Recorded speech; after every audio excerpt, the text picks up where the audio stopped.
সকলকে সালাম জানাচ্ছি। আলোচনা করতেছি নিজ নিয়ে। আমরা সকলেই গ্রাম বাংলায় একটা কথা জানি, তা হলো নিজে বাঁচলে বাপের নাম। বিপদে পড়ে দেখেন কয়জনে আপনাকে উদ্ধার করতে আসে, কয়জনে আপনাকে সাহায্য করতে আসে, কয়জনে আপনাকে সেবা দিতে আসে।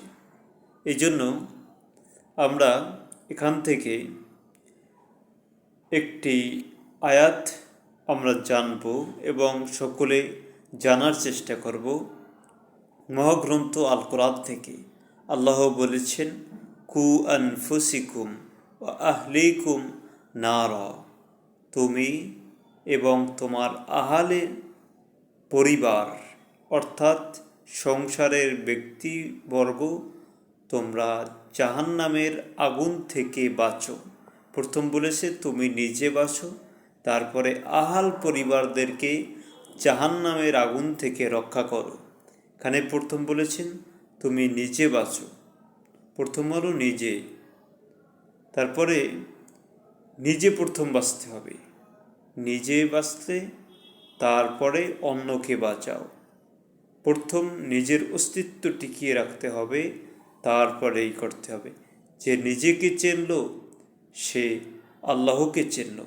যেমন পৃথিবীতে এক সময় আমার অস্তিত্ব ছিল না, এক সময় আমার কোনো কিছু ছিল না, আমার জন্ম হয়েছে, আবার মৃত্যু হবে, এক সময় আমি থাকব না। যদি দুনিয়াতে বসে নিজেকে চিনতে পারি, তাহলে দুনিয়ার মানুষ আমাকে স্মরণ করবে। যে নিজেকে ভালোবাসলো সে দেশকে ভালোবাসলো, এরকম একটা কথা রয়েছে। তার মানে নিজেকে ভালোবাসা মানে কি? নিজের খেয়াল রাখা।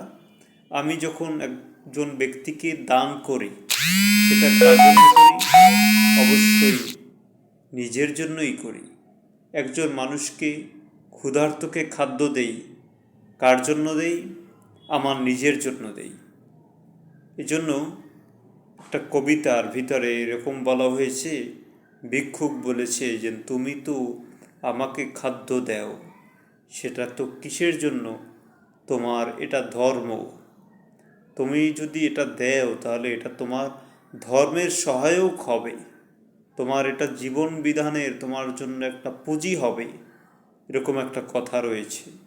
অর্থাৎ প্রথম হলো নিজে, নিজেকে চিনল সে রবকে চিনল।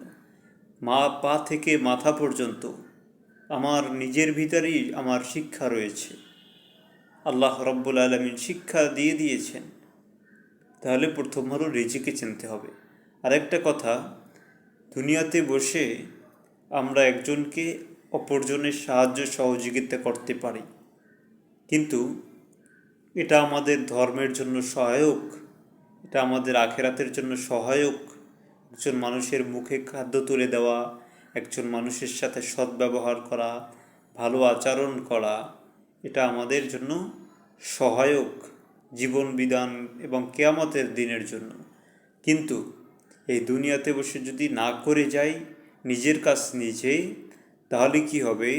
তাহলে ওয়ালা তাজিরু ওয়াজিরাতান উজরান উখরা, কেউ কারো বোঝা কেউ বহন করবে না, কেউ কারো বোঝা বহন করবে না। তার মানে যার বোঝা তাকেই বহন করতে হবে। এই কারণে বলা হয়েছে নিজে আগে বাঁচো, নিজেকে চেনো, নিজে বাঁচো। যেন নিজেকে বাঁচতে হবে, নিজেকে চিনতে হবে। পৃথিবীর ভিতরেই আল্লাহর সৃষ্টি রয়েছে, নিজের উপলব্ধি দিয়ে করো। তাহলে নিজে বলছিলাম নিজে বাঁচো। এক নম্বরে বলেছি কু আনফুসিকুম ওয়া আহলিকুম নারা, নিজে জাহান্নামের আগুন থেকে বাঁচো। তারপরে যে কেউ কারো বোঝা বহন করবে না। তারপরে হলো কোরআনুল কারীমের ভিতরে এইভাবে রয়েছে যে কিয়ামতের দিন ইয়াউমা ইয়াফিরুল মারউ মিন আখিহি, মানুষ থেকে তার ভাই পলায়ন করবে। তারপরে আখিহি ও উম্মিহি, মা পালন করবে। যে মার জন্য দুনিয়াতে এত কিছু করা হয়, এটা আমাদের জন্য করার দায়িত্ব, কর্তব্য, এটা আমাদের আখেরাতের পাথেও, কিন্তু সেও কিয়ামতের দিন পলায়ন করবে। ইয়াউমা ইয়াফিরুল মারউ মিন আখিহি ওয়া উম্মিহি ওয়া আবিহি, পিতাও পলায়ন করবে, সাহিবিহি, এবং স্ত্রী সেও পলায়ন করবে। প্রত্যেকটা ব্যক্তিকে চিনবে, কিন্তু সে তার নিজের জন্যই পেরেশান থাকবে, নিজেকে নিজে নিয়ে ব্যস্ত থাকবে। এই জন্য আমার আলোচনা ছিল নিজেকে চেনা, নিজে জন্য আমরা অবশ্যই চিন্তা করব, গবেষণা করব। আল্লাহ রাব্বুল আলামিন সঠিক বুঝ দান করুক।